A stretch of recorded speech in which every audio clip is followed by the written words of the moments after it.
buona giornata. Tutte le notizie dal Veneto in questa edizione di Focus TG. Ci sono stati altri incidenti stradali molto gravi, ci collegheremo tra poco con Cristian Arboita, Sernaglia della Battaglia, dove un ciclista è stato falciato da un automobilista ed è caccia al pirata, ma andiamo all'incidente mortale di Campo San Martino, lungo la Valsugana, dove nell'impatto tra una moto e un autobus ha perso la vita un centauro bolognese. Uno schianto terribile con il motociclista sbalzato a terra e la moto che prosegue la sua corsa per fermarsi dopo qualche centinaio di metri. Alessandro Ravani, un 32enne di Calderara di Reno, in provincia di Bologna, è praticamente morto sul colpo, tanto che il medico del SUEM, arrivato prontamente sul posto, non ha potuto che constatare la morte del giovane. È avvenuto lungo la provinciale 47 Valsugana, a Campo San Martino. Lo scontro tra la moto e il lato sinistro di un autobus è stato fatale per il motociclista. I vigili del fuoco, accorsi da Cittadella, hanno messo in sicurezza il luogo dell'incidente, mentre intervenivano i sanitari del SUEM per soccorrere anche l'autista dell'autobus e i 2 passeggeri a bordo, tutti illesi. La strada è stata chiusa per alcune ore al traffico, con ovvi disagi per la circolazione, mentre i carabinieri di Piazzola sul Brenta effettuavano i rilievi.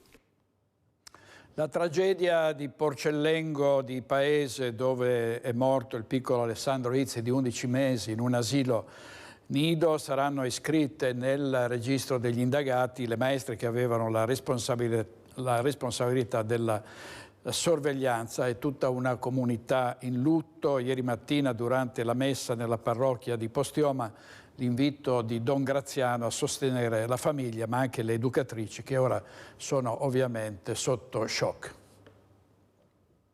Siamo vicino anche agli educatori e alle educatrici, perché non c'è facile in questi anni di educare e svolgere un ministero, lo chiamo così, di educazione e di insegnamento. Vogliamo essere vicini e incoraggiarli davvero. Grazie per tutto quello che fate. È una comunità intera, quella di Postioma di Paese, ad accogliere con un applauso sentito l'invito questa mattina dal pulpito di Don Graziano Santolin a sostenere e pregare per la famiglia del piccolo Alessandro e per le educatrici che venerdì pomeriggio lo hanno raccolto esanime dalla culletta in cui stava riposando. Chiede Don Graziano rispetto e silenzio anche per queste educatrici oggi sotto shock, cui solo l'autopsia, che presto sarà eseguita sul corpo del piccolo Alessandro, potrà dare una risposta. Don Graziano ha parlato con la maestra, insomma, che l'aveva in custodia, insomma, questo bimbo, e gli ha dato coraggio, perché la maestra era proprio disperata, insomma, non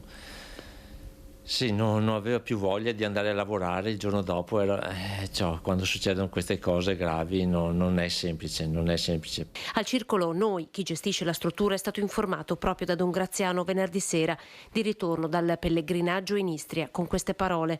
L'ha dato da mangiare, poi come al solito poi l'ha messo sulla culla per farlo addormentare. Alle 3 è andata per riprenderlo, l'ha trovato senza sensi, e ha chiamato subito l'autoambulanza. La mattina dopo la notizia si è subito diffusa in paese, lasciando sgomenti. L'ho saputo ieri sera da mio marito, loro non hanno detto niente a nessuno, giustamente era così, però io sono rimasta malissimo, anche perché proprio li vedo passare che mi salutano per i buchetti e erano tutti felici, quindi un asilo che funziona benissimo. In mattinata, davanti al grande cancello della struttura di proprietà della parrocchia data in affitto per l'attività di nido, qualcuno ha appeso questo mazzo di fiori bianchi.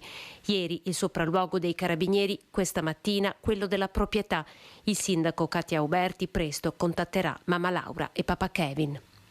A ieri so che erano ancora ricoverati in ospedale, ovviamente la famiglia è turbata, come siamo turbati noi amministratori, ma anche la comunità di paese. È necessario stare più vicino possibile alla famiglia, anche perché il dolore lo porteranno per tutta la vita, un dolore inconsolabile. Il servizio di Anna De Roberto sono dei traumi indelebili, intanto per la famiglia, per tutta la comunità, per la famiglia, perché poi c'è sempre il sospetto che possa essere accaduto qualcosa, e sarà l'autopsia ad accertare se ci siano state delle responsabilità. Ovviamente è anche uno shock per le per le maestre che con tutta probabilità non hanno alcuna, non sono parti in causa dal punto di vista delle responsabilità. Sentiamo però cosa dicono gli psicologi proprio di fare quadrato. Bisogna fare quadrato attorno alla famiglia e a chi ha subito questa tragedia. È quel tipo di dolore che nessuna famiglia vorrebbe trovarsi ad affrontare, ma direi che nessuna comunità vorrebbe mai trovarsi ad affrontare un dolore così grande. Ed è necessario che ora tutta la comunità si stringa attorno alla famiglia per far sì che il dolore della morte non diventi a sua volta un dolore mortifero, cioè un dolore dal quale la famiglia non può più riprendersi. Per sopravvivere a un dolore così profondo come la morte di un bimbo di nemmeno 1 anno serve l'aiuto di tutti. Quello che deve avvolgere i genitori del piccolo Alessandro deve essere un abbraccio collettivo. Kevin e Laura non vanno lasciati soli in un vortice di angoscianti perché. Il rischio più grande è quando ci sono delle morti senza cause e che non si riesca a farsene una ragione e che in qualche modo si cominci a cercare dei colpevoli, che si cerchino fuori o che si cerchino anche all'interno. Quindi genitori in questa situazione lasciati soli possono farsi una serie di domande. Non sarebbe successo se io ero presente? Lo avevo affidato alle persone giuste?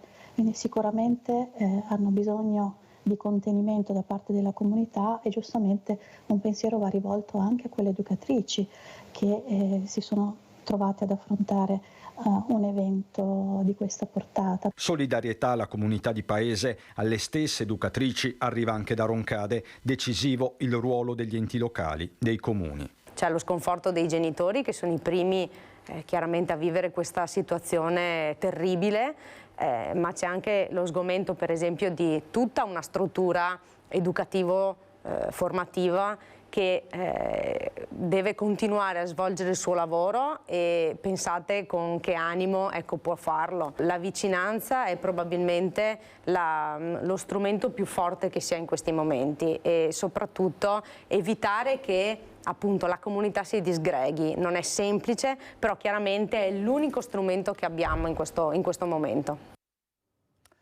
Adesso dovremmo avere in diretta da Favaro Veneto Ilaria Marchiori perché c'è stata una rissa, un pestaggio durante una festa. Ragazzi di Favaro Veneto pare siano stati aggrediti da ragazzi stranieri. Sentiamo in diretta i particolari. A te Ilaria. Sì, buongiorno direttore, buongiorno ai nostri telespettatori. Ci troviamo qui a Forte Cosens a Favaro Veneto. Sabato sera, proprio come hai anticipato, dei ragazzi avevano organizzato una festa, stavano festeggiando qui all'interno del forte. Ora non possiamo entrare perché è chiuso con la catena e dopodiché una volta che sono andati a casa c'è stata questa aggressione ed è avvenuta secondo quanto ci hanno raccontato perché le bocche sono cucite proprio lungo questa stradina, una stradina come vedete di campagna e anche molto isolata. Se poi consideriamo che è accaduto abbastanza a notte inoltrata, qui non c'era proprio nessuno, ma insieme a noi c'è il presidente della municipalità di Favaro Veneto, Marco Bellato, che ci può raccontare anche un po' più nel dettaglio che cosa sia accaduto sabato sera, sabato notte.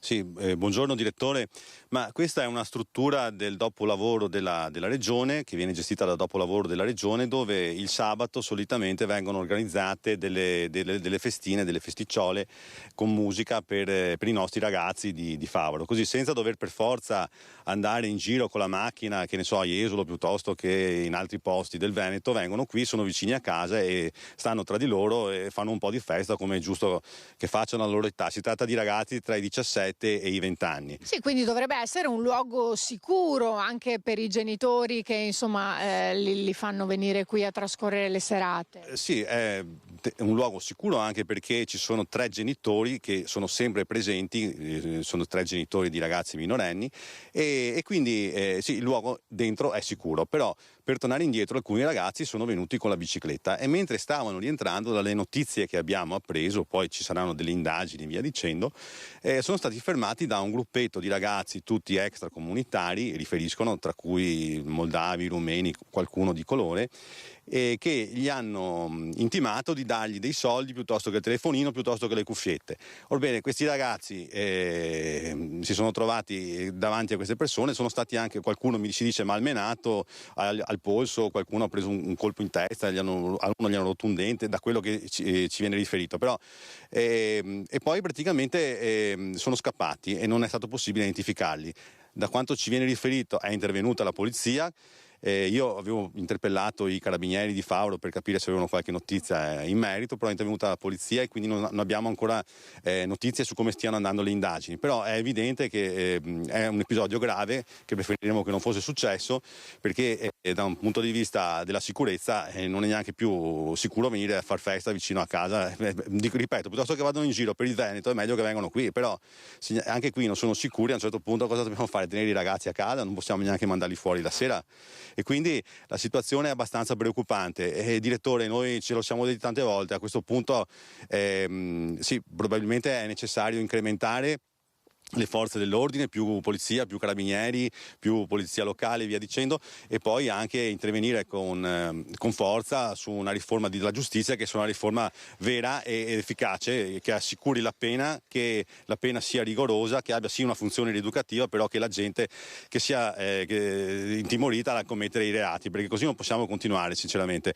La intenzione di passare ai fatti, quindi è stata fatta la riforma Cartabia che ha depenalizzato molti reati. È vero che c'erano dei reati che probabilmente erano, passatemi il termine, bagatellari, cioè reati di cui si poteva fare a meno che venissero puniti, però ci sono dei reati come questi che sono gravi e non è accettabile che poi chi li commette non va in galera se è un minore, oppure va in galera per un giorno poi esce subito. Insomma, cioè, mettiamoci tutti insieme, lavoriamo, soprattutto al governo lavorino perché venga fatta una riforma efficace della giustizia che assicuri la pena e che ci faccia stare in sicurezza, perché veramente ultimamente purtroppo la situazione è degenerata, vuoi perché ci sono anche tante persone che arrivano in Italia. L'altro giorno ne sono arrivate 6.000 e via dicendo.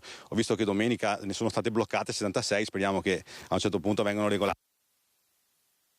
migratoria. Adesso non voglio dire che sono tutti dei delinquenti, anzi ci saranno sicuramente delle bravissime persone, però tra tanti purtroppo c'è anche chi si comporta male, e chi si comporta male è giusto che venga punito, quindi rigore e certezza della pena. Ecco l'ennesimo appello dunque alla giustizia, quindi nello specifico al Ministro Nordio. Io ringrazio il Presidente della Municipalità di Favaro, Marco Bellato. Qui da Favaro Veneto restituisco la linea allo studio. Grazie Ilaria Marchiori e Marco Bellato. Tra l'altro avevamo parlato proprio con Bellato del ragazzo, del giovane che colpisce, aggredisce i passanti a Venezia, nella zona della stazione di Santa Lucia. Si sa chi è, ma non è stato ancora fermato. Andiamo adesso subito da Christian Arboit a Sernaglia della Battaglia, dove un ciclista, credo nordafricano, è stato investito e ucciso da un'auto pirata. A te la linea Christian.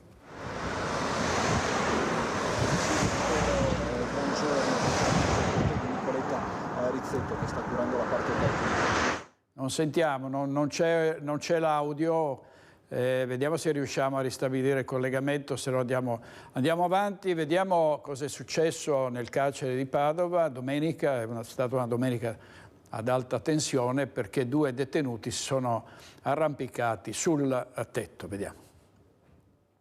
Dopo aver eluso la sorveglianza si è arrampicato sul tetto della casa circondariale dove è detenuto. Non è chiaro se per protesta o per tentare una fuga. Quel che è certo è che l'impresa del detenuto ha creato il caos nel carcere padovano. L'episodio è avvenuto domenica mattina durante l'ora d'aria, protagonista un albanese. Le sue gesta sono state poi emulate nel pomeriggio anche da un altro detenuto di origine tunisina che si è arrampicato sul tetto per protestare, pare per una telefonata negata. Sul posto gli agenti della penitenziaria e il magistrato di turno che hanno avviato la negoziazione con l'intervento dei vigili del fuoco per far scendere i 2 uomini. Il primo detenuto albanese è stato anche trasferito in ospedale in ambulanza. Di nuovo in diretta a Sernaglia della Battaglia con Christian Arboit per l'investimento di un ciclista da parte di un'auto pirata. A te Christian. Sì, direttore, buongiorno dalla strada provinciale 34, è l'arteria principale per intenderci che collega Sernaglia della Battaglia a Vidoro. Siamo all'altezza di Fontigo, più in particolare per chi conosce la zona all'altezza dell'incrocio che porta verso il percorso naturalistico di Fontane Bianche. Ieri sera la tragedia, l'ennesima sulle strade della Marca verso le 21:30, quando un uomo, un 57enne Fanane Lacen, marocchino, è stato ritrovato qui in questa posizione riverso, quindi sulla careggiata e non nel fossato come sembrava inizialmente. Qui quindi sulla careggiata l'uomo riverso a terra, sanguinante, poco distante nel fossato la bicicletta sulla quale trasportava delle scope. Parliamo di un commerciante ambulante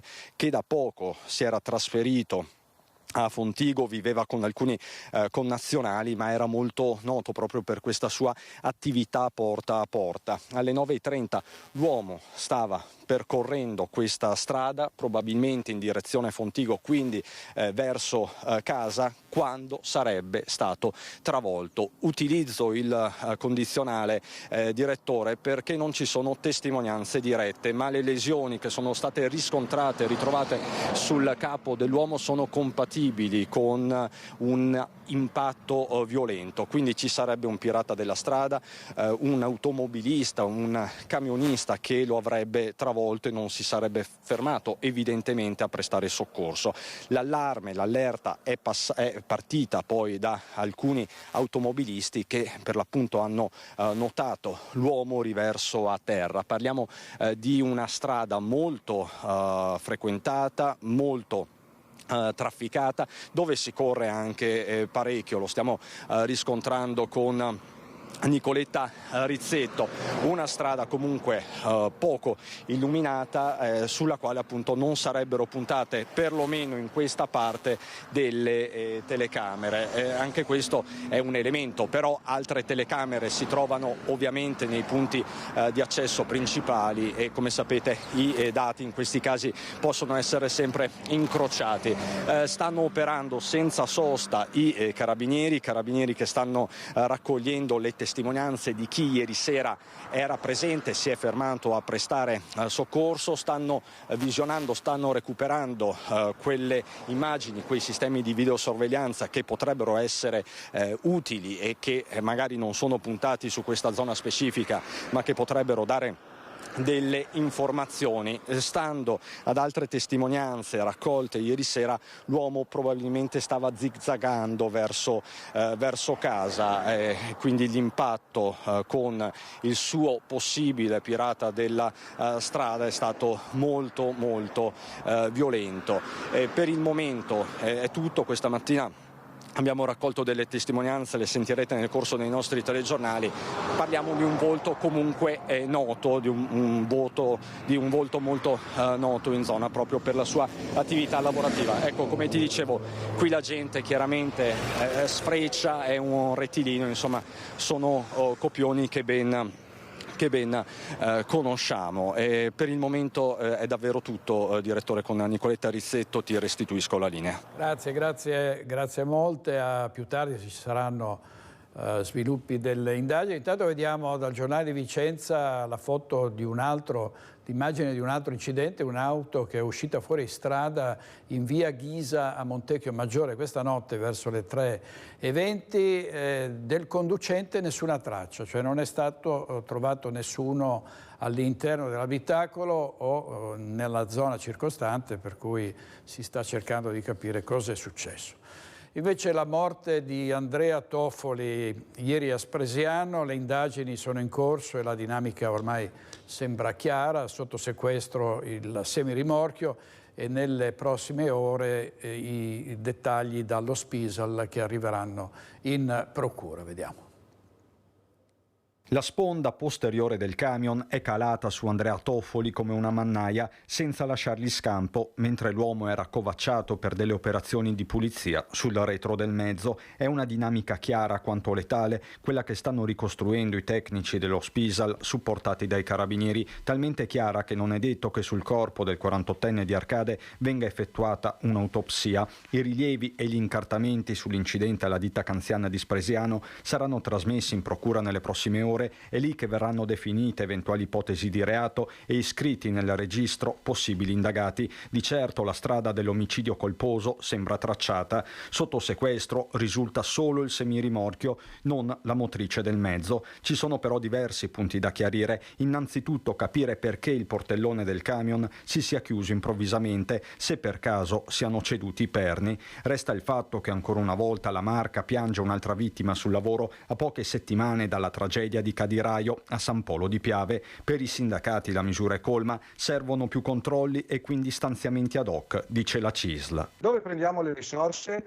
Io credo che oltre a fare debito pubblico ci sia bisogno di interrogarsi se non si debba fare finalmente una seria lotta all'evasione fiscale che consenta di investire risorse nuove e fresche proprio per potenziare i servizi, i controlli, il numero degli addetti. Troppa frenesia sui posti di lavoro, accentuata nel post-Covid, analizza invece la CGIL. C'è proprio la necessità di intervenire su quella che è la cultura nei luoghi di lavoro e su quella che è l'esigenza di accompagnare anche i lavoratori che entrano per la prima volta nel mondo del lavoro, che non si trovino da soli a dover affrontare una tipologia, un'attività e i rischi che questa attività comporta, insomma. Allora, vediamo un titolo del Gazzettino online, alla prima pagina: case, vacanze e bed and breakfast abusivi, controlli a tappeto da Jesolo a Chioggia, 6 milioni non dichiarati, maxi sanzioni da oltre 1 milione di euro. E in effetti è il risultato di una vasta operazione del comando provinciale della Guardia di Finanza e delle polizie locali delle principali località turistiche della provincia di Venezia, che hanno intensificato i controlli nei confronti delle strutture ricettive extraalberghiere allo scopo di individuare quelle irregolari, abusive o non in regola, non solo con la disciplina regionale ma anche sotto il profilo fiscale. Tra luglio e settembre 2023 sono stati eseguiti 275 controlli con sanzioni amministrative per oltre 675.000 euro. Nello specifico sono state individuate 76 strutture completamente abusive per aver omesso ogni tipologia di comunicazione prevista. 28 di queste sono tra Centro Storico, Lido e Burano, 10 nella zona di Mestre, 21 nel comune di Jesolo e 4 in quello di Cavallino Treporti, 4 a Chioggia, 6 a Eraclea e 3 a Bibbione. Andiamo adesso a Padova perché gli studenti sono tornati nelle tende, protestano contro il caro affitti, l'emergenza abitativa. Sentiamo in diretta Valentina Visentin.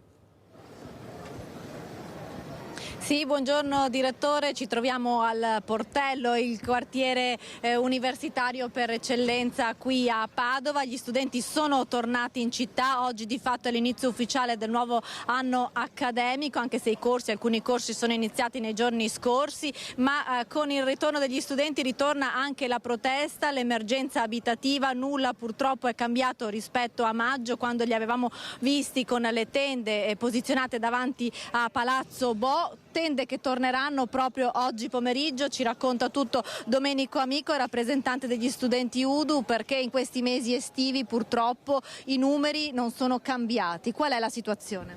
Non è cambiato nulla da maggio, sapevamo che il problema si poteva ripresentare a settembre e così è stato.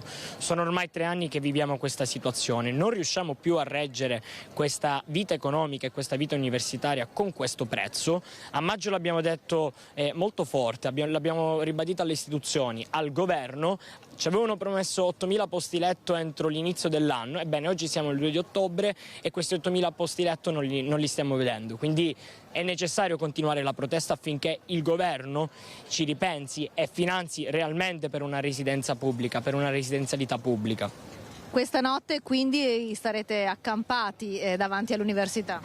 A Roma si sono accampati un po' in giro per l'Italia, a Bologna, a Torino, insomma è ripartita, e anche noi a gran voce a Padova chiediamo nuovamente un progetto di residenzialità pubblica. In questo caso lo diciamo anche e soprattutto alla Regione, che è stata la grande assente durante le nostre proteste. Non ci ha risposto, non ci ha dato anche informazioni, ma non solo per quanto riguarda le residenze, chiediamo anche le borse di studio, perché questo è il periodo in cui la Regione e l'università stanzieranno le borse di studio, 6.000 euro all'anno, che serviranno agli studenti e alle studentesse che non avranno una residenza di potersi permettere la vita universitaria.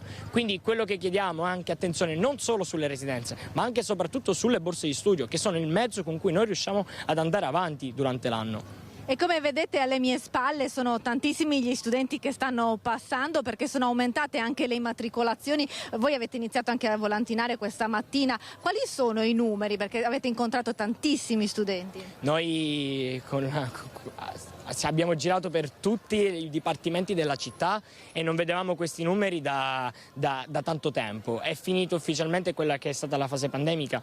Oggi, stando solo in zona Portello, abbiamo visto un'affluenza delle 4.000-5.000 persone girare in questo quartiere, e le immatricolazioni continuano a crescere perché l'università si sta affermando anche a livello nazionale, e la percezione però è quella di voler rivivere la vita universitaria appieno. Adesso è finito, non ci sono più i problemi che avevamo con la fase pandemica, è solo un ricordo. Speriamo anche che però abbiamo, come dire, imparato qualche lezione da quella fase. Questa città ha bisogno dell'università e gli universitari sono felici di vivere questa città. Allora ringraziamo Domenico Amico, quest'oggi li seguiremo quando pianteranno le tende nuovamente davanti a Palazzo Bo, e vi racconteremo appunto tutta la protesta. Intanto da Padova è tutto, restituisco la linea allo studio. Grazie a Valentina Visentina e al suo ospite. Vediamo l'operazione prezzi calmierati lanciata dal governo per sconfiggere in qualche modo l'inflazione. Dall'altro giorno fino alla fine dell'anno ci sono stati accordi con grandi catene di supermercati, associazioni di consumatori per abbassare i prezzi. È andato a fare un controllo Federico Fusetti.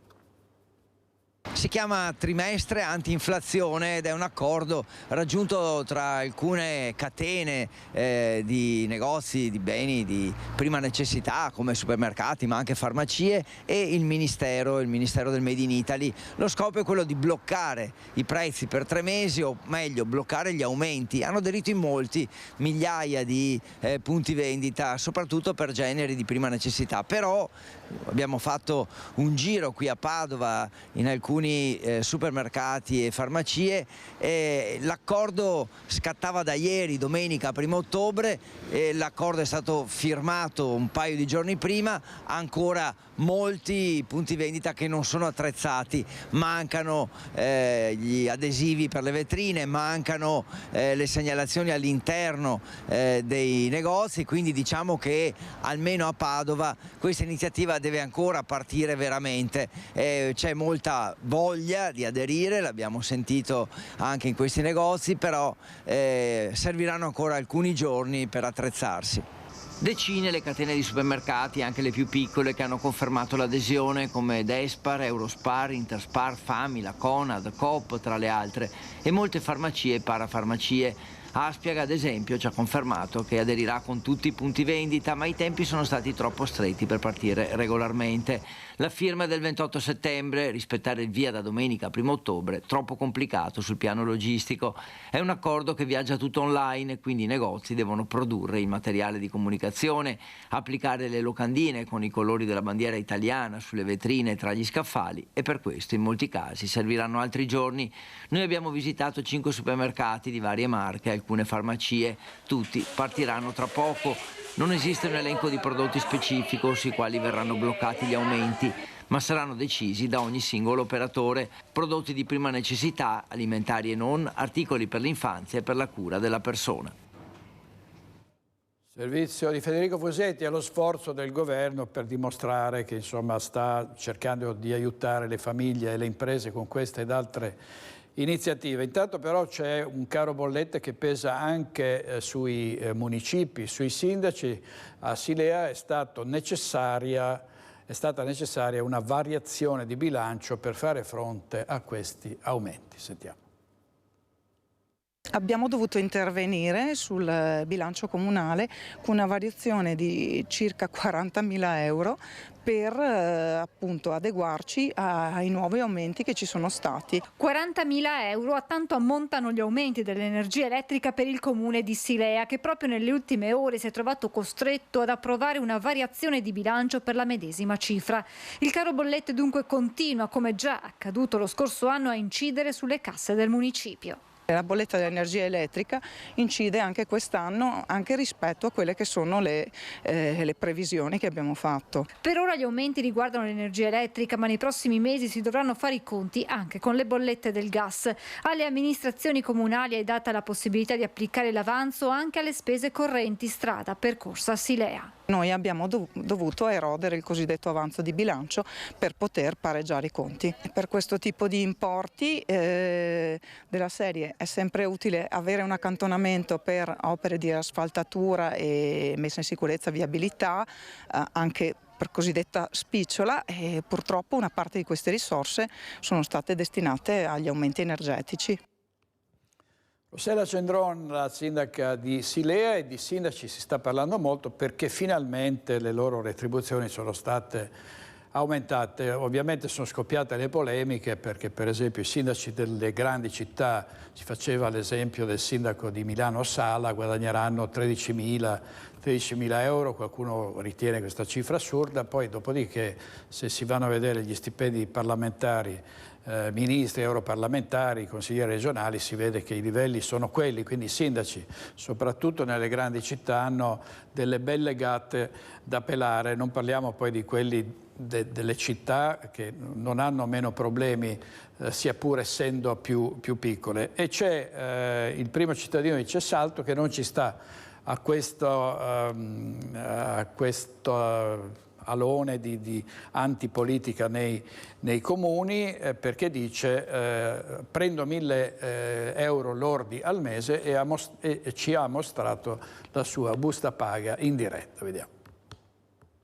E quindi ci troviamo in situazioni in cui poi leggi i giornali e vedi che è arrivato Babbo Natale, insomma ti dà un po' fastidio. Non nasconde la propria amarezza Emanuele Crosato, sindaco di Cessalto, nei giorni in cui forte è la polemica sugli aumenti delle indennità ai primi cittadini in base alle dimensioni dei loro municipi, dal 60 al 100% in più per quelli maggiormente popolosi. Il provvedimento voluto dal governo Draghi ora è legge, ma avverte Crosato attenzione alle generalizzazioni. La vita, in particolare nei piccoli e medi comuni, è tutta un'altra cosa. Ecco dunque l'importo della sua indennità mensile, mostrata in diretta nel corso della nostra prima edizione: 1.008,85 euro, la cifra bonificata lorda. Dobbiamo togliere il 35% il mio scaglione IRPEF, e quindi questa è anche un po' frutto del fatto che io ho voluto continuare la mia attività, quindi io lavoro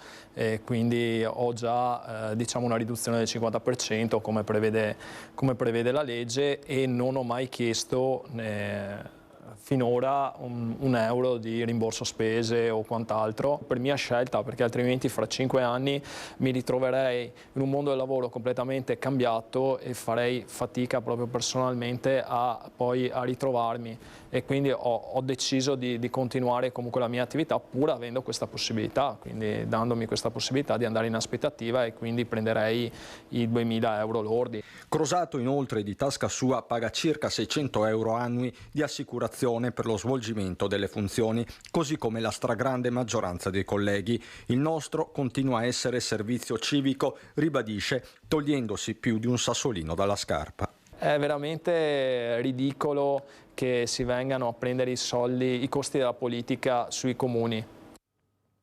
Oggi in regia Francesco Ceron con Mattia Pizzaia, e vediamo sulla questione dei migranti, o il scontro del governo con la Germania, ma anche con il magistrato di Catania, Giorgia Meloni, basita dalla sua decisione, così favorisce l'illegalità.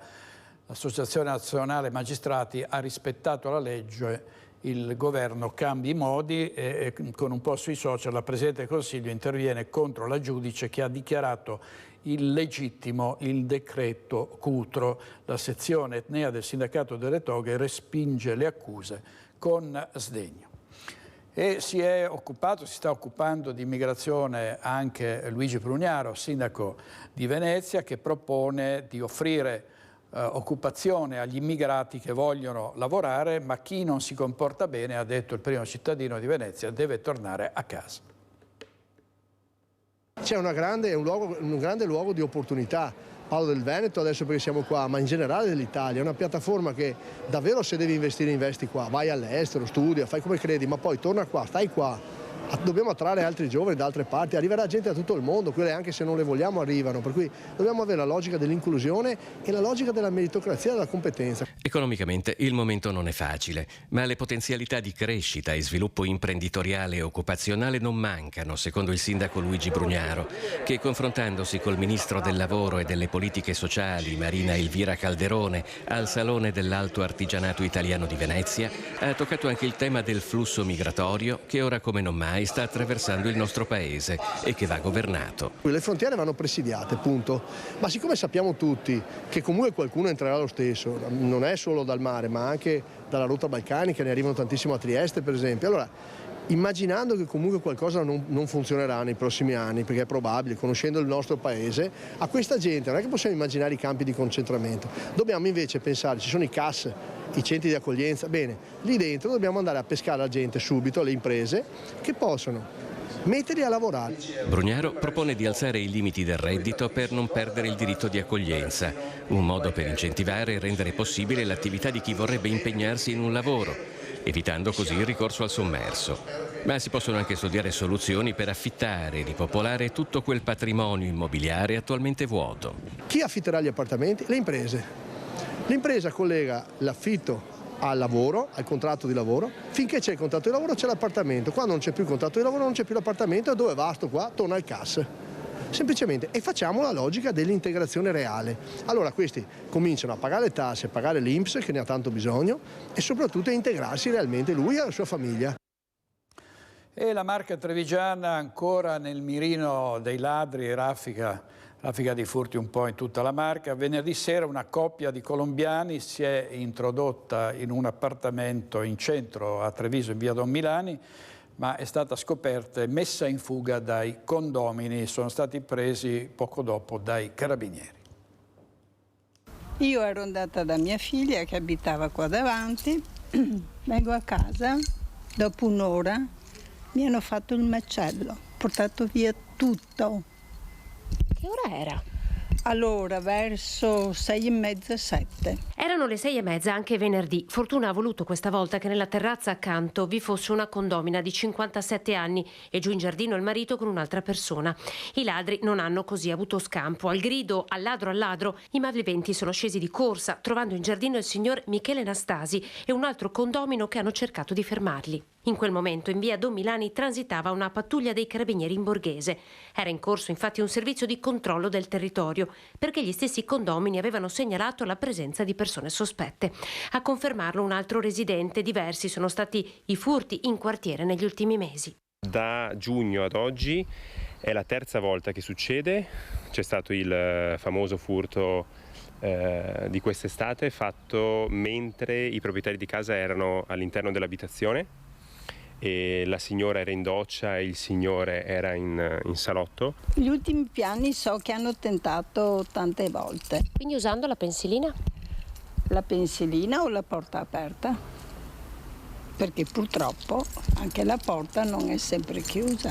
A casa di Letizia Cattelan sono arrivati 10 anni fa i ladri usando la pensilina come scala. Sono scappati lo stesso dal balcone, hanno fatto tutto il giro del giardino, hanno saltato e sono andati fuori nel parcheggio della lì. I due malviventi saranno fermati alla fine dai carabinieri dopo un inseguimento a piedi. Si tratta di due colombiani di 26 e 28 anni. Nella fuga hanno lasciato cadere questo cacciavite e una pinza di precisione a scatto. Erano avvolti dentro fogli di giornale. Addosso i militari hanno trovato anche dei guanti. I due sono stati denunciati per furto e resistenza a pubblico ufficiale. Una zona comunque tranquilla, dicono i residenti. Tutti i condomini comunicano tra di loro attraverso i giardini, separati da un muretto alto poco più di 1 metro. Diversi gli appartamenti che negli anni hanno installato telecamere private. Mi fa impressione quelli col piano terra, io sono al primo, il piano ammezzato mi spaventa che si infilino. E questo era il furto in via Don Milani a Treviso, servizio di Anna De Roberto. C'è l'invasione dei migranti, ma c'è anche un'altra invasione di cui si parla spesso, quella dei granchi blu, e Crozza ovviamente non ha perso l'occasione per fare una parodia con il presidente Zaia. Vediamo. Stando sul tema dell'emergenza, esatto. Come sapete, è in atto un'invasione mai vista prima, un'invasione, come va di? I migranti, certo. Oh, ma che migranti? Quelle sono monate che dicono a Pontida. Che mica vago perché sono veterinario, amo e bestie e che vado. Ma io sto parlando dall'invasione del granchio blu. Ah, il granchio blu. No, ve lo faccio vedere, ve lo voglio far vedere perché Camia, vedi questo? Sì, quello è un granchio blu, certo. Una cartea. Una cartella. Una cartea. Camia, ti vedi frigo. C'è una cartea frigo. È una scatola di polistirolo. È tremendo. È tremendo. Perché mangia e bongoe. Mangia tutte le bongole. Spaccagno da bongoe. Delle gondole. Sì. Uccide il gondoliere che vorrei gondole. Guardate, una L dice, ora vi faccio vedere una cosa incredibile. Cosa ci fa vedere? Guardate cosa fa? questo. Sì, è un granchio problema qua. Il granchio blu. Cos'ha? Cosa tiene? Ma cos'è Tra quella? che? Cos'è? Questa se entra al casino ti vedi una fiscia. Una fiscia. E se una fiscia, se entra al casino, si è mangiato un croupier intero. Ma perché ragioniamo che sopra. No, ma non credo, speriamo di no. E questo con i manos è maschio. È maschio. Si vede perché è galbigo. Ma da dove lo Non so vede? se si vede che è galbigo. No, non si vede. Mentre invece questa, che vi faccio vedere. Cosa ci fa vedere? Già femmina. Quella è una femmina. Perché è che le incrossate. Quindi? Già incassata, arrabbiata, e Ma ti chiedi no. cosa ti risponde, di mo tu cosa go. Ti capisci?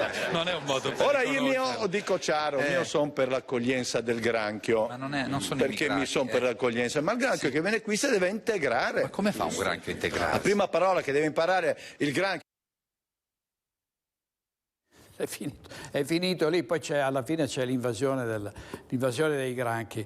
Vediamo una manifestazione Notav nel pomeriggio a Vicenza. 2 cortei separati si sono incontrati in piazza Matteotti per chiedere l'immediata revisione del progetto di attraversamento della città. Vediamo.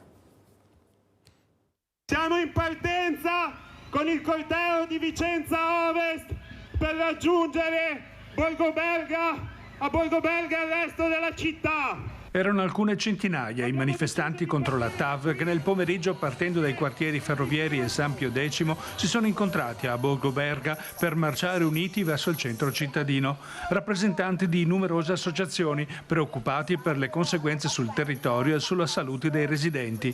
Un solo obiettivo, contenuto in un messaggio che è stato recapitato da una delegazione in municipio. Il sindaco dovrebbe anche tutelare la salute dei suoi cittadini, perché ha questo ruolo, dovrebbe praticamente imporre subito la moratoria, cioè chiedere la moratoria insieme a noi. Noi chiediamo, l'obiettivo di questa manifestazione è moratoria subito, fermare i lavori e a bocce ferme riparliamo e mettiamo giù i dati e vediamo da che parte è la ragione. Il TAV è un'opera concepita 35-40 anni fa, la tecnologia è andata avanti, ci sono altri modi meno impattanti per far passare i treni e per farli passare in maniera efficace, e quindi crediamo sia una follia spendere tutti questi soldi e distruggere una città quando le soluzioni tecnologiche sono alla portata di mano e sono immediatamente utilizzabili. I giovani stanno giocando una grandissima parte perché chiedono agli adulti di interessarsi del loro futuro. Questo è il senso della manifestazione in sostanza.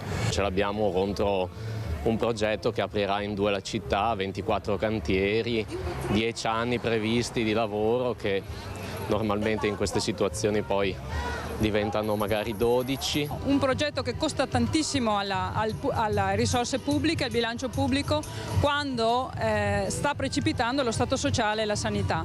Ecco, questa manifestazione vuole dare un segnale alle istituzioni affinché si cambi investimento. È il segnale della città, dei cittadini che chiedono una moratoria. Vuol dire fermiamoci, fermiamo il progetto e valutiamo quali sono le opzioni, che ci sono e lo sappiamo, che impattano di meno sia a livello ambientale che sulla salute dei cittadini.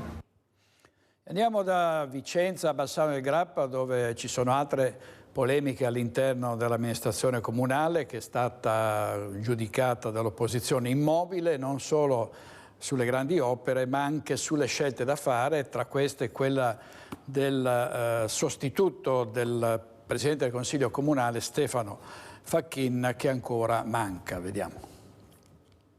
A fine luglio il terremoto politico. Stefano Facchin, che protocolla in municipio le sue dimissioni da presidente del Consiglio Comunale di Bassano e dal gruppo consiliare della Lega.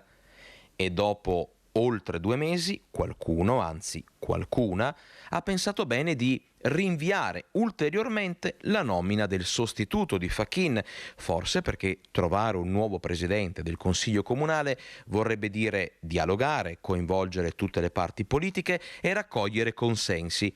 Insomma, non proprio la specialità di questa amministrazione. Qui siamo sull'orlo dello scandalo, nel senso che la norma e le indicazioni che vengono dal Ministero degli Interni dicono che si deve procedere a una rielezione e si deve procedere con immediatezza. Usa proprio questa parola la nota del Ministero, immediatezza. La cosa che scandalizza è che in questi 2 mesi, in cui la sindaca avrebbe dovuto convocare i capigruppo, cercare di avviare un ragionamento, capire su quale nome si può avere l'unanimità, una larga maggioranza, ha convocato tutti i capigruppo il giorno prima del Consiglio Comunale, quindi con 2 mesi di tempo si è presa le ultime 24 ore per convocarli, convocazione che poi è saltata perché la volontà era di rinviare questo punto all'ordine del giorno. La maggioranza è in forte crisi, l'abbiamo visto che è esplosa questa crisi col caso Baxi Pengo, ma veniva da lontano, le dimissioni di Marin e da altri segnali di forte difficoltà, di forte incrinature.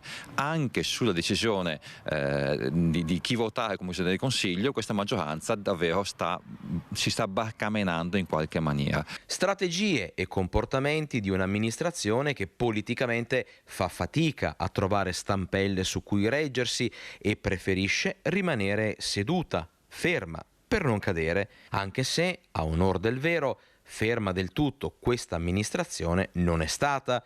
A metà luglio, ad esempio, è stata la prima a inaugurare una serie di tombini in Viale delle Fosse, con tanto di taglio del nastro, sorrisi e flash, ma in quel caso almeno pochi discorsi, anche perché certe scene in fondo lasciano senza parole. Servizio al vetriolo di Alex Giuliano. Restiamo a Bassano del Grappa perché il prossimo 3 ottobre riprenderà a funzionare a Bassano la mensa dei poveri interrotta dopo la chiusura del convento dei Cappuccini, e cioè domani. Vediamo. Dopo la chiusura del convento dei frati Cappuccini di Margnan, a piangere la loro perdita, oltre a una città intera, anche tante famiglie che si affidavano alla mensa dei poveri allestita dai religiosi. Una realtà che nessuno ha accettato di perdere, tanto che dal 3 ottobre prossimo riprenderà a funzionare. Sarà seguita dall'associazione Casa Colori con il supporto della mensa di San Giacomo, che si occuperà di fornire il cibo. I pasti saranno quindi preparati dai volontari a Casa San Francesco, a 2 passi dal convento Cappuccino, e consegnati a chi ne avrà bisogno. Un vero lavoro di squadra. Era l'eredità che ci hanno lasciato i frati nel momento in cui hanno dovuto chiudere il convento e lasciare Bassano. Questa eredità è stata raccolta, c'è stato un lavoro di squadra. A Casa San Francesco continuerà a funzionare la mensa serale per i poveri, cui appunto si affiancherà il progetto del pranzo. I pasti saranno più o meno 30 la sera e adesso si comincia con 15 a pranzo, ma anche lì di solito negli anni precedenti andava sui 30, quindi una 60ina di pasti caldi. Tra le persone che tanto hanno fatto perché la mensa non morisse anche Don Enrico Bortolaso, parroco di San Vito, che spiega come i frati in realtà non spariranno da Bassano. Con le confessioni e la celebrazione della messa delle 8:30 del mattino, la presenza spirituale, quindi confessioni il giovedì mattina, che è anche giorno di mercato, quindi la gente gira, e il sabato mattino e pomeriggio. Servizio di Vanessa Banzato, e adesso sempre a Bassano del Grappa il caso di una disabile al 100% che è costretta su una sedia a rotelle, non può muoversi da sola e quando va alla stazione non le rilasciano la carta blu che spetta all'accompagnatrice. È già successo 3 volte, vediamo. Carmen Zolin ha una figlia, attrice professionista, disabile al 100%, costretta su una sedia a rotelle. A fine mese è previsto uno spettacolo a Potenza e la compagnia teatrale raggiungerà la destinazione in treno. Con largo anticipo la signora Zolin si è recata in stazione ferroviaria a Bassano per richiedere la carta blu che permette la gratuità del viaggio a chi accompagna una persona con disabilità che non può viaggiare da sola. Per i colleghi della figlia tutto è andato bene, ma per lei è iniziata un'odissea. Sono andata allo sportello, ho richiesto la carta blu portando la certificazione che secondo me era necessaria, ma dopo i 5 giorni necessari per le verifiche eccetera mi è stata respinta. Al che ho presentato un'ulteriore certificazione del prefetto e dopo 2 giorni mi è stata nuovamente respinta. Chiedo che cosa devo portare ancora. Allora, secondo me non lo sapevano neanche loro. Mi chiedo cosa deve fare un genitore per attestare una cosa così evidente. Ribadisco che mia figlia ha 26 anni, per cui è 26 anni, voglio dire che è certificata, che passa visite e quant'altro. C'è parecchia rabbia però. È un sentimento un po' misto, all'inizio sì, c'è anche sempre la rabbia, no? Ma anche la delusione, l'amarezza, cioè di dover confrontarsi, di dover faticare, perdere mattine intere per chiedere una cosa che mi sembra così scontata, e lo vorrei dire anche per altri che dovranno fare questa trafila, insomma. Vorrei sperare, ecco, che non succedesse, perché mi sento veramente umiliata. Ecco, di questo, cioè dover chiedere, richiedere quasi a implorare una carta che mi pare un diritto sacrosanto, ma per buon senso, ecco, mi lascia un po' spiazzata. Sventato da 4 agenti di polizia il suicidio di un giovane trentenne, vediamo le immagini del Corriere del Veneto, sono molto brevi, vedete quel ragazzo sulla destra con una maglia nera, un trentenne che è stato lì diverso tempo minacciando di gettarsi, ma poi sono intervenuti gli uomini delle forze dell'ordine che lo hanno, non so se lo hanno costretto ad abbandonare questo suo proposito afferrandolo, come succede spesso, se sono riusciti invece a convincerlo a desistere. Pare si tratti di un ragazzo straniero di cui non si conoscono le generalità. Viale Piave ovviamente è una zona di intenso passaggio di traffico, qui probabilmente si è accorto dell'arrivo degli agenti, eccoli che arrivano, può darsi che, vediamo se riusciamo, ecco l'hanno afferrato e lo traggono in salvo, e per fortuna questa operazione stavolta è riuscita, perché questi interventi che sono delicatissimi vanno proprio calibrati al secondo per evitare che poi il tentativo di suicidio riesca. E questi erano uomini della polizia. Vediamo i carabinieri invece che hanno eseguito controlli straordinari a Bassano del Grappa, hanno portato al sequestro di hashish e alla segnalazione di tre giovani. Vediamo. Trovati con droga, ma anche un bilancino di precisione e un grinder nascosti nello zaino, nelle tasche e nei pantaloni. Nei guai sono finiti 3 giovani bassanesi durante i controlli dei carabinieri che li hanno visti impegnati in una serie di accertamenti in diverse vie di Bassano. Verificati 4 locali, 2 bar e 2 sale slot, fermati 33 veicoli nell'ambito della prevenzione di incidenti stradali per guide in stato di ebbrezza e controllate 51 persone, tra cui appunto i 3 ragazzi sottoposti a perquisizione personale. Il servizio, concentrato in prevalenza nei quartieri 25 Aprile, Rondobrenta, Santa Croce e Firenze, è stato finalizzato alla prevenzione di reati predatori, furti in abitazione, al contrasto della devianza minorile e alla repressione dell'uso di sostanze stupefacenti, oltre a poste di blocco nelle principali arterie cittadine con mezzi dotati di strumentazione per eseguire l'alcol test. E adesso con il regista Francesco Cerone e Mattia Pizzai andiamo in diretta da Christian Arboit da Susegana, dove c'è uno sciopero. Vediamo i motivi della protesta. A te la linea, Christian. Sì, direttore, buongiorno di nuovo. Ci siamo spostati da Sernaglia della Battaglia qui a Susegana per documentare la protesta che questa mattina ha coinvolto lo stabilimento. Abbiamo anche le immagini, cortei interni e anche attimi di tensione per una questione molto particolare e delicata, tra l'altro che cade in giorni molto drammatici, permettimi il termine, per la Marca Trevigiana. Continuiamo a parlare di incidenti sul lavoro anche mortali e di sicurezza sul lavoro. Parliamo qui appunto all'Electrolux. Qual è il pomo della discordia, Augustin Breda?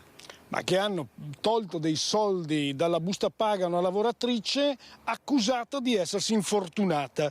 Quindi sanzione, oltre il danno dell'infortunio, anche la sanzione economica, e che è una cosa totalmente inaccettabile, perché la lavoratrice si è infortunata sì, ma purtroppo quando accadono questi fatti nessun lavoratore pensa di suicidarsi o di fracassarsi un piede o altro. Qui è un infortunio grave, nel senso che ne avrà per molto tempo una frattura importante a un piede, e la direzione aziendale, che secondo me è completamente fuori da ogni logica e da ogni attenzione ai lavoratori, ha deciso soprattutto di dargli questa sanzione disciplinare. Per noi fatto inaccettabile. Sanzione disciplinare, busta, quindi multa in busta paga, decurtazione dello stipendio. La misura è colma e dopo l'assemblea quindi è nato questo corteo spontaneo di fatto. Ve li presento: Paola Morandin, RSU FIOM, Paola Brunetta invece, scusate, siamo appena arrivati, dell'RSU della Wilm, e Scott Bobga, RSU sempre della Wilm. Allora, Morandin, avete subito... Noi abbiamo proposto un'assemblea di spiegazione, dopodiché abbiamo proposto questo sciopero anche con una dimostrazione all'interno della fabbrica, proprio per sensibilizzare i lavoratori, ma soprattutto l'azienda. Per noi è inaccettabile, i lavoratori quando lavorano devono essere tutelati e non sanzionati. Un'azienda seria sarebbe venuta da noi, avremmo visto la situazione, avremmo tentato di trovare delle soluzioni perché questo infortunio non si possa riproporre, e invece l'azienda è ricorsa subito alla sanzione. Per noi è impossibile accettare una cosa simile. Paola Brunetta, era mai capitata una cosa del genere? È la prima volta? È un precedente? Rischia di crearsi anche un precedente? No, diciamo che è già successo che hanno sanzionato i lavoratori dopo che si sono infortunati. Alle altre volte magari la sanzione era più lieve, questa volta invece, vista la modalità, diciamo così, poco elegante nei confronti della lavoratrice, che entra al lavoro e di sicuro non viene qui per crearsi un infortunio, venga danneggiata dopo essersi fatta male anche della busta paga, dando comunque la colpa sempre al lavoratore. Ogni infortunio, adesso stanno prendendo questa dinamica l'azienda, in cui qualsiasi infortunio venga fatto, lieve o grave come in questo caso, la colpa ricada sempre sul lavoratore e sulla lavoratrice. È un precedente, diciamo, che rischia di diventare una prassi. Scott Bobga, da qui la protesta. Ci sono stati anche attimi di tensione questa mattina con alcuni vertici aziendali. Non penso che l'azione di fare sciopero è un'azione giusta per mostrare all'azienda che non siamo qui solo a scherzare, ma a fare le cose sul serio. E infortunio penso che avviene perché i lavoratori stiamo lavorando, perché se uno si sta seduto non è che l'infortunio arriva così. Facendo i lavori è giusto che quando viene fuori questi infortuni l'azienda penso deve tutelare sempre i lavoratori, non punirli per la priorità va quindi alla tutela del lavoratore. Breda, concludo con lei. Tra l'altro, ecco, dobbiamo sottolineare una cosa: questa è una delle estati più lunghe e calde di sempre, e anche questo incide sulla sicurezza sul lavoro. Ne abbiamo parlato con lei tra l'altro a Ferragosto, proprio qui il giorno in cui era stata distribuita l'anguria. Sì, ma lo stress dettato sia dalle condizioni ambientali e dalle condizioni di lavoro che, stante la difficoltà economiche che l'azienda sta attraversando e di vendite, poi la pressione sui lavoratori aumenta, questa può contribuire a creare le condizioni di infortunio. Il problema è che quando capitano l'azienda deve solo mettersi la mano sulla coscienza e capire perché è successo un infortunio e dargli una soluzione perché non si ripeta.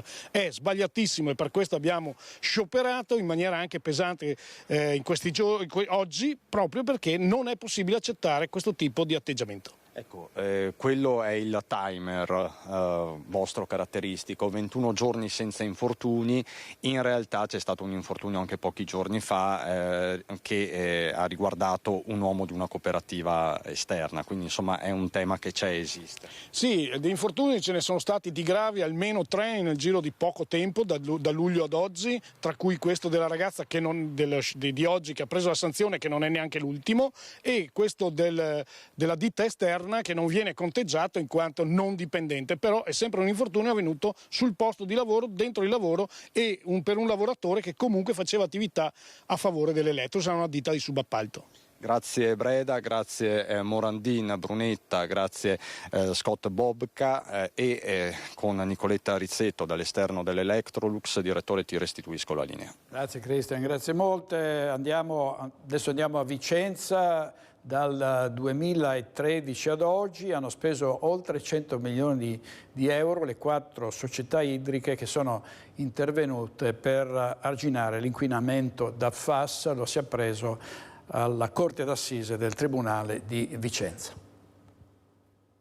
I gestori del servizio idrico integrato hanno precisato per la prima volta in questa sede dibattimentale il costo complessivo che fino ad oggi hanno dovuto affrontare per la risoluzione della problematica inquinamento da sostanze perfluoroalchiliche e il disastro provocato dal comportamento degli imputati di questo procedimento.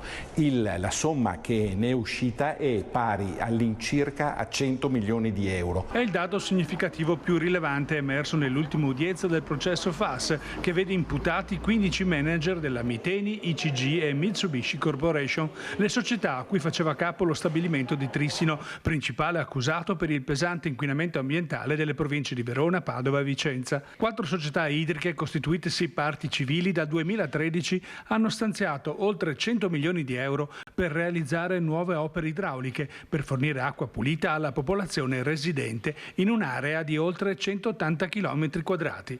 È quanto dichiarato alla Corte d'Assise del Tribunale di Vicenza dal direttore generale di Acque Venete, che assieme ai colleghi di Acque del Chiampo, Viacqua e Acque Veronesi hanno non solo realizzato nuove condutture, ma la continua sostituzione periodica dei filtri a carbone e delle ripetute analisi di laboratorio.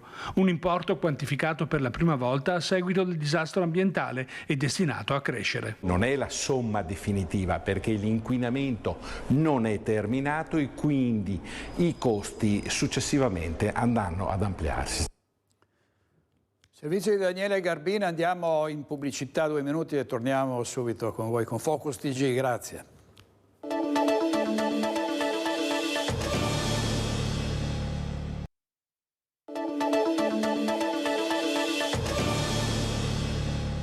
Ancora cronaca nera, a Monte di Malo prosegue l'ampio dispositivo di sicurezza disposto dalla Questura. I cittadini per contrastare i furti si stanno organizzando con i controlli di vicinato, altri si organizzano con le ronde sempre per cercare di fermare i predoni. Vediamo. Il controllo di vicinato è un sistema assolutamente importante nell'ambito del concetto più ampio di sicurezza partecipata. È giusto, anzi è necessario che i cittadini diano il proprio contributo per far sì che chi deve garantire la sicurezza, quindi le forze di polizia, possano farlo nel migliore dei modi e nel modo più tempestivo possibile. Una segnalazione da parte dei cittadini molto spesso ha impedito la commissione di reati e in taluni casi ha impedito che episodi magari violenti potessero degenerare in tragedia. Anche il questore di Vicenza applaude alla proposta del sindaco di Monte di Malo di coinvolgere gli stessi cittadini per contrastare l'ondata di furti che ha interessato il suo comune negli ultimi mesi. Circa 150 persone hanno già dato conferma ad aderire ai gruppi gruppi WhatsApp per monitorare le presenze sospette in paese e allertare le forze dell'ordine. Il dispositivo di controllo speciale, con un ampio spiegamento di pattuglie, continua a presidiare e monitorare il territorio. Una frequenza inusuale che inquieta qualcuno, ma che rassicura soprattutto chi vive nelle frazioni più isolate. È una cosa abbastanza anormale per queste zone vedere spiegamento di forze dell'ordine di questo tipo, finanza, polizia e anche le polizie locali. Guardi, non lo so, mi sembra un po' eccessivo il tutto, poi a quest'ora non credo che... Continuano a girare perché vedo, stando qua, vedo che girano, ma devono girare in borghese secondo me. Sì, è un segnale, certamente. Cosa dovrebbero fare secondo lei? Le forze dell'ordine? Sì. Chiaramente non possono essere qua 24 ore su 24, però sicuramente contare sull'aiuto di tutti i cittadini e di noi e aiutarci a vicenda segnalando macchine sospette e quant'altro. Insomma, c'è una collaborazione tra le forze dell'ordine e la cittadinanza. Dopo il voluto sai che si diciapa, non so che fa chissà cosa. Prima avevamo poco bisogno obiettivamente delle forze dell'ordine e quando ne abbiamo avuto bisogno abbiamo visto che sostanzialmente gli sforzi si sono moltiplicati e questo appunto ci dà fiducia appunto in quelle che sono le forze messe in campo dallo Stato. Continuerà poi questa pressione nei prossimi giorni, sul prossimo periodo è prevista ancora, no? Sì, è prevista praticamente questa presenza fin tanto che non riusciremo praticamente ad individuare questi soggetti, mi auguro che vengano individuati il prima possibile. Lutto nel Miranese, è morta di leucemia Mirka Zuin, uccisa in una settimana a 50 anni, lascia 2 figlie ed è ancora cordoglio per la morte di Maria Luisa Pavanello, che ha lasciato delle parole toccanti. Prima di morire per un tumore ha incaricato il marito di pubblicare una lettera di addio su Facebook dopo la sua morte per salutare tutti i suoi amici. Ha voluto salutare tutti con una lettera d'addio pubblicata sui social per raggiungere familiari e amici. Maria Luisa Pavanello, moglie di Maurizio Francescon, storico direttore della Confesercenti di Padova, ha incaricato proprio il marito di pubblicare il suo messaggio solo dopo la morte sopraggiunta a causa di una grave forma tumorale. Una lunga lettera per salutare ma anche per ringraziare la vita che, seppur breve, le ha regalato gioia, amore e amicizie. Sono parole, quelle scritte da Maria Luisa, che hanno il sapore di un ultimo abbraccio che consola chi rimane. Che dire, la vita è bella, corta ma tanto bella e va vissuta in ogni suo momento, quelli felici e quelli meno, prendendoci tutto quello che ci può essere dato. Scrive ringraziando la famiglia e anche tutta la comunità medica che l'ha assistita e curata in questi anni di malattia. Spero di aver aiutato qualcuno in questi anni, magari con un briciolo di consiglio, con una battuta, chiude Maria Luisa Pavanello, salutando la vita e tutto quello che le ha donato. E adesso un'altra diretta con Vanessa Banzato, perché si parla molto di nuove rotatorie. Vediamo le ultime notizie. A te la linea Vanessa. Grazie, buongiorno a te direttore, alle persone che ci stanno seguendo da casa. Noi in realtà ci troviamo proprio in mezzo al cantiere della rotatoria che sta per essere costruita in entrata, in accesso alla zona, alla frazione marchesane di Bassano del Grappa. Una rotatoria che era molto attesa, ci sono state delle lungaggini per la sua realizzazione, ma adesso pare che tutto stia procedendo in maniera spedita. Mi trovo assieme all'assessore ai lavori pubblici Andrea Zonta, perché soprattutto una parte del flusso del traffico è stata bloccata, quindi la strada si può percorrere soltanto in direzione nord-sud, ma proprio con l'assessore cerchiamo di capire come funzionerà e soprattutto se ci saranno dei problemi al traffico. Sì, intanto buongiorno a tutti. Sì, siamo chiaramente in questa rotatoria, la chiusura sappiamo come dal programma lavori poteva essere già effettuata dal mese di luglio. Dobbiamo ringraziare l'impresa che qui ha sempre cercato e sta cercando di lavorare creando meno disagi possibili al traffico. In questo caso non è stato possibile perché sono un paio di lavorazioni che necessitano una chiusura di circa una settimana, 10 giorni. Questo per permettere la chiusura della rotatoria e l'asfaltatura della strada che poi potrà essere percorsa dalle automobili. È chiaro che un minimo di disagio c'è e le auto che provengono da Marchesane dovranno girare verso via della Ceramica e per poi raccordarsi sul lato di via Aldo Moro, poter andare poi verso il centro storico. Ecco, il lato di via Aldo Moro, dove tra l'altro già c'è una concentrazione importante di traffico a causa proprio della chiusura di un flusso del traffico del ponte nuovo, del ponte della Vittoria. Non c'è il pericolo che ci sia una vera e propria paralisi, soprattutto nell'ora di punta? Ma diciamo che chi deve andare a Bassano, anche se veniva in questo verso la rotatoria, doveva comunque fare la rotatoria di via Palladio con via Aldo Moro, che è già è uno dei punti critici della viabilità in questo momento, per poi ritornare su via Aldo Moro nuovamente. Noi riteniamo che comunque già prima chi veniva da Nove Marchesane andasse per via della Ceramica, perché se non altro tagliava un pezzo di strada. Potrebbe diventare un po' più critica magari su quelli che si devono andare verso la zona di Santissima Trinità, quartiere 25 aprile, ma con un po' di pazienza, si tratta di alcuni giorni, dovremo farcela. Ecco, diceva, verrà chiusa adesso per una settimana, 10 giorni, questo senso verrà chiuso e poi si passerà all'altra parte. Sì, ci sono due lavorazioni che poi riguardano l'altro lato della strada, l'impresa non ha ancora deciso se sarà necessario o no chiuderla, magari speriamo di no, ma è possibile che per qualche giorno possa rimanere anche bloccato il senso nord-sud. Lo vedremo questo in settimana. Ecco, un'ultima battuta, i tempi per la realizzazione totale di questa rotatoria. Ma i tempi, se abbiamo un problema qui adesso con lo spostamento di un palo dell'energia elettrica, che è quello appunto che vediamo alle sue spalle. Ma fatto questo, io direi che per la fine di questo mese e inizio del prossimo la rotatoria è finita. Bene. Direttore, date tutte queste informazioni, io non posso far altro che ricederti la linea. Grazie a Vanessa Banzatto, grazie al suo ospite. Un grido d'allarme intanto arriva da chi sul Brenta fa vivere turismo e sport. Sentiamo Alex Giuliano. Toglietemi tutto, ma non il mio Brenta, anzi il nostro Brenta. Il grido d'allarme, che è al tempo stesso una richiesta avanzata alla Regione Veneto, arriva da chi sul fiume vive e fa vivere turismo, crescita sociale, progetti legati alla salute, al benessere e iniziative didattiche con centinaia di scuole. Ma che cosa sta succedendo? Diversi operatori segnalano il pericolo che, dirottando sempre più acqua alle centrali idroelettriche, il Brenta finisca ripetutamente in secca. In questo modo, praticamente, si chiuderebbe un rubinetto che eroga servizi e attività a un'intera vallata.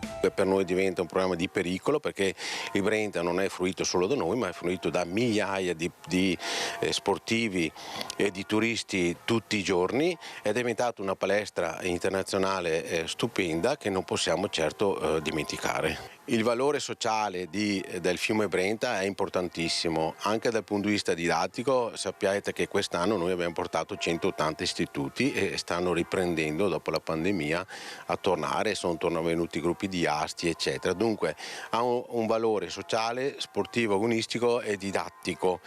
Dunque il fiume Brenta per noi è importantissimo, toglieteci tutto ma non il Brenta. Un messaggio chiaro sia per quanto riguarda il mittente che soprattutto il destinatario. E andiamo a Villa del Conte per i 60 anni di storia per il gruppo Alpini, festeggiamenti in programma il 7 e 8 ottobre. 60 anni di storia per il gruppo Alpini di Villa del Conte, un traguardo che guarda al passato raccontando 6 decenni di solidarietà e memoria, sguardo rivolto al futuro ma soprattutto al presente, con un weekend dedicato ai festeggiamenti. Si parte sabato 7 ottobre alle 20:30 nella sala Piacentini del centro parrocchiale di Villa del Conte con il concerto della memoria. Un grande spettacolo, lo chiamo reading perché è una combinazione di narratori, coro e orchestra.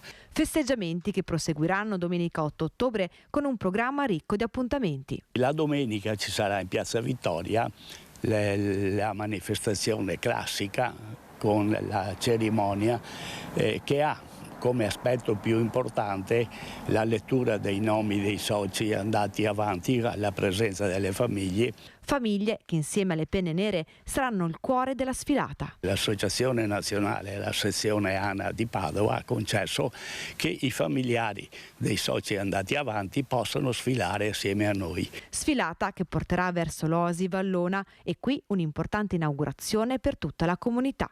Oltre alle allocuzioni, alla fine della Santa Messa c'è l'inaugurazione di questi fonti rinnovabili, soprattutto il fotovoltaico, rappresentato da un albero solare che collega i punti luce di illuminazione del parco, e un mini eolico, anche questo in forma dimostrativa ma molto interessante soprattutto per i ragazzi. Ma le sorprese non finiscono qui. Sarà una sorpresa così tricolore, perché arriverà un biplano con la scia tricolore al canto dell'inno nazionale fatto da una figlia di un alpino andato avanti. E ieri a Quinto di Treviso è stata ricevuta una delegazione di Lugo di Romagna guidata dal vice sindaco Luigi Pinzi, dal capogruppo Fausto Casino e da Mauro Antonellini, storico del Museo Baracca, ad accogliere gli alpini, ad accogliere gli ospiti all'arrivo in Piazza Indipendenza, il gruppo Alpini di Quinto guidato da Severino Soligo e la sindaca Stefania Sartori, giornata dedicata alla scoperta del territorio con la guida del professore Eugenio Manzato, dove ha vissuto il famoso aviatore della Grande Guerra Francesco Baracca, originario appunto di Lugo. Durante il pranzo al Sile di Santa Cristina, scambio dei presenti e consegna dell'assegno del valore di ben 5.500 euro raccolto durante il pranzo solidale organizzato il 10 settembre dal gruppo Alpini e dalle attività commerciali di Quinto di Treviso. E ringrazio il collega Fausto Paiar che ci ha dato questa notizia. 2 giorni di attività e di condivisione all'ippodromo di Treviso con decine di associazioni presenti. Chi poteva averle radunate? La mitica Mirellina Tuzzato. Vediamo.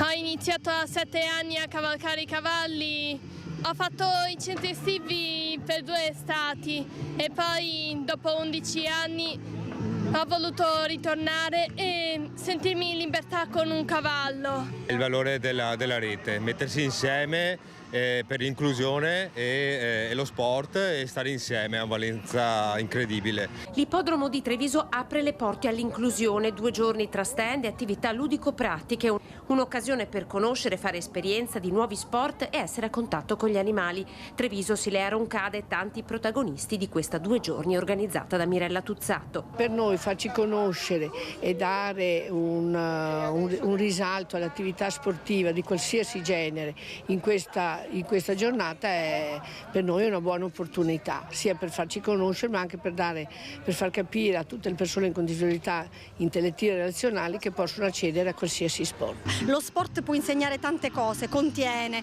insegna il fair play, il rispetto delle regole, il gioco di squadra e aumenta la possibilità dei ragazzi a scuola, quindi viva lo sport, ma viva lo sport a scuola. Tutti gli sport presenti, uno sport senza barriere che aiuta a forgiare la propria autostima, un messaggio ai ragazzi ma anche alle donne. In questa giornata noi chiediamo a tutte le società di essere presenti per presentare le discipline, anche quelle che normalmente non vengono prese in considerazione dalle donne, come il calcio o il rugby o la canoa, che magari storicamente sono più relegate in un ambito maschile, perché possono far tutto e lo devono fare perché prendere consapevolezza del proprio corpo, della propria forza, della propria resistenza, della propria volontà è un importantissimo tassello per poter imparare anche a reagire di fronte a certe violenze domestiche. E sfruttare questo posto non come ippodromo d'élite ma come ippodromo per le famiglie, dove si può fare una passeggiata, a leggere un libro,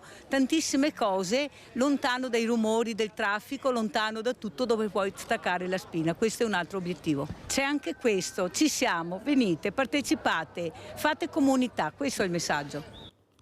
Grande Mirella, ogni mattina dalle 9:30 a mezzogiorno su Rete Veneta, Sveglia Veneti, una trasmissione che ha un grande seguito. 2 minuti di pubblicità e torniamo con Focus TG.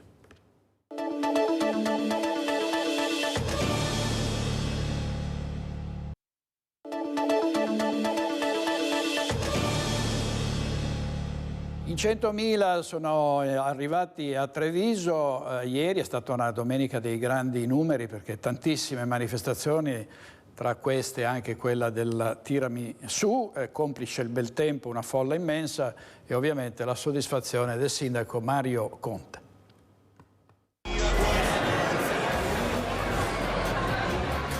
Dal Tiramisù Day al Treviso Comic Book Festival alla festa delle famiglie sulle mura, quindi una città davvero strapiena di gente, di turisti, di famiglie, di sorrisi, di allegria e di tiramisù e di solidarietà. Gli ingredienti per la domenica perfetta c'erano tutti e il meteo ancora estivo ha fatto il resto, segnando presenze record in un centro città presidiato dalle forze dell'ordine.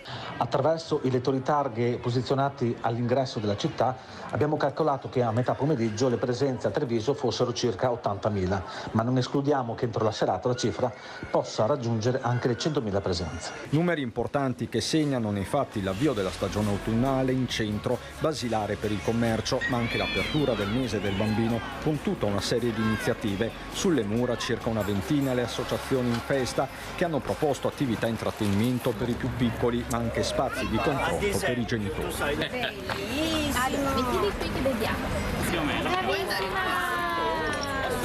Grande successo anche per la mostra itinerante del centenario dell'aeronautica militare a Palazzo dei 300, tantissimi visitatori che si sono messi in fila lungo i gradini della scalinata, 11.000 le presenze fino ad oggi, 3.000 nel solo weekend, il prossimo sarà l'ultimo, bilancio positivo in tutti i sensi anche per Mario Conte che porta a casa anche il titolo di giornata. Invito tutti a continuare a venire, a godersi le bellezze di una città straordinaria con un meteo fantastico. Vi aspettiamo a Treviso, sono davvero felice anche perché ho appena vinto la gara dei tiramisù dei sindaci. È la prima volta che faccio il tiramisù e sono arrivato primo.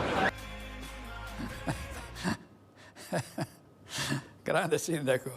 90 anni fa invece il mascarpone fu registrato e ottenne un marchio di fabbrica grazie al conte Girolamo Brandolini e al direttore della latteria di Cison di Valmarino. Ieri c'è stata una serata a Castelbrando organizzata dal presidente della confraternita del mascarpone per festeggiare questa ricorrenza. Era uno studioso profondissimo e si è innamorato del lavoro dei derivati dal latte.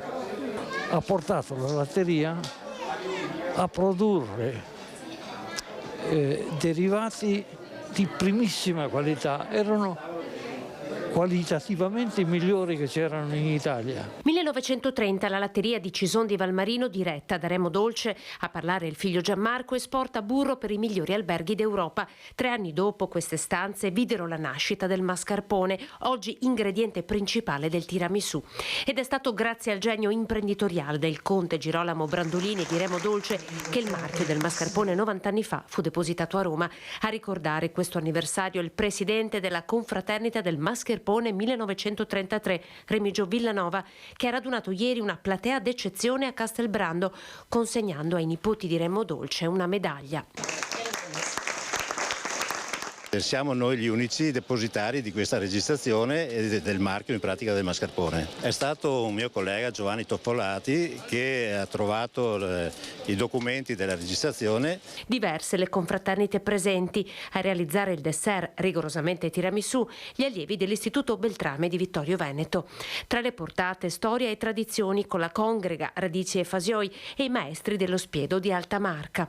Tra gli invitati anche il campione del mondo del tiramisù che ha sbaragliato 250 concorrenti da tutto il mondo, Giuseppe Salvador. La mia è la ricetta originale, la classica. Spero di contribuire a portare avanti sempre i prodotti italiani nel mondo. Sul palco anche la città della speranza. Per noi è indispensabile far conoscere questa grandissima realtà che è l'istituto più grande in Europa per la ricerca pediatrica, farla conoscere un po' a tutti gli imprenditori del Veneto, e qui ce n'è una buona rappresentanza per capire l'importanza della ricerca e quanto loro possono fare a sostegno della ricerca, perché con la ricerca si riesce a guarire, senza ricerca non si riesce a guarire. Stiamo sul versante del lattiero caseario con una forma di formaggio gigante tagliata ieri per festeggiare i 25 anni della transumanza di Bressanvido. Una forma gigante di Asiago per festeggiare la 25esima edizione della transumanza di Bressanvido assieme ai 250 soci di Latterie Vicentine e a migliaia di visitatori da tutto il Veneto.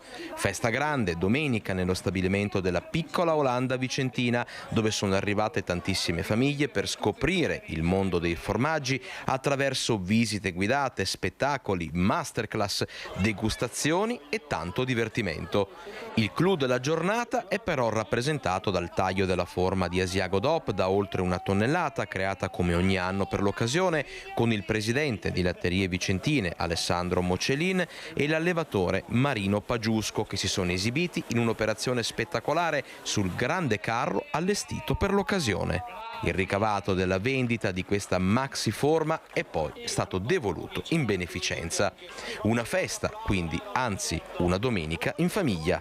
È veramente riuscita bene, dobbiamo dirlo, dobbiamo avere il coraggio di dirlo e hai usato un'altra parola che a me piace tantissimo, che è affetto, e l'ho sentito, l'ho respirato, per cui in questo momento la soddisfazione supera qualsiasi altro sentimento, perché non può essere diversamente. In un momento in cui molte famiglie si trovano a dover fare i conti con l'esplosione dei costi e delle bollette, della benzina e del carrello della spesa, continuare a lavorare nel territorio è sempre molto complicato, ma l'obiettivo della cooperativa non cambia. La qualità è l'unica arma che abbiamo per giocare un elemento che distingue appunto i prodotti italiani, i prodotti che produciamo anche noi. Qui siamo nel territorio dove produciamo principalmente Asiago DOP, che è una vera e propria eccellenza che esportiamo anche nel mondo, per cui la qualità è sicuramente vincente ed è sicuramente l'unica arma che abbiamo a disposizione per vincere.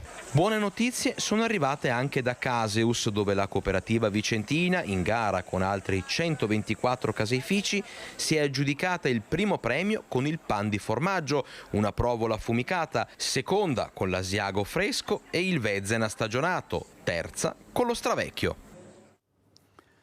Servizio di Alex Giuliano, stasera Focus alle 21:15 parleremo di migranti, parleremo di economia, soprattutto per quanto riguarda le misure varate dal governo per cercare di calmierare i prezzi e rendere la vita dei cittadini meno difficile. Sarà complicato perché ci sono dei chiari di luna purtroppo sul fronte dell'economia, con pessimi rapporti con l'Europa, la crescita che si sta fermando, dovremmo essere presto in recessione, insomma brutte notizie, e cercheremo di fare come al solito a Focus un'analisi sentendo i vostri pareri, le vostre opinioni. Grazie a tutti, grazie a Francesco Ceron e Mattia Pizzaia in regia, ci vediamo stasera, buona giornata.